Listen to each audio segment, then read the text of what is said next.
Dans les petites localités touchées par la grâce du Tour de France, il y a la localité de Plumelec. Plumelec, c'est un petit bourg du centre Morbihan.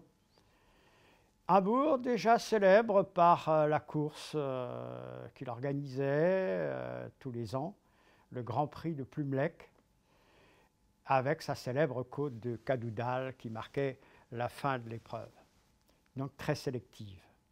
Et en 1982, eh bien, le Tour de France va faire étape à Plumelec.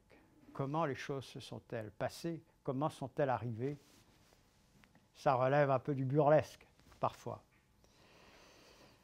Le Tour de France se trouvait dans le nord de la France. En cette année 82, il commençait par là. Il y avait une étape entre Orchy et Fontaine-au-Pire, petite localité de 100 habitants. Et il se trouve que sur le parcours, il y avait les ouvriers d'Usinor Denain qui avaient décidé d'arrêter la course. C'était une épreuve contre la montre par équipe. La première équipe arrivait, l'équipe d'Aftruck, l'équipe de Heini Kuiper, l'ancien champion du monde. Et là, les ouvriers sont là, déploient leur banderole et arrêtent la course. L'étape est terminée pour cette équipe et pour le reste du Tour de France. Donc, il va manquer une étape. Il faut trouver un parcours de remplacement. Les directeurs du Tour s'interrogent. Où va-t-on aller? Je ne sais pas. Et à ce moment-là intervient Alain Le Barbier. Alain Le Barbier, c'est tout simplement le directeur et organisateur du Grand Prix de Plumelec. Et il est sur le Tour de France, il est régulateur à moto.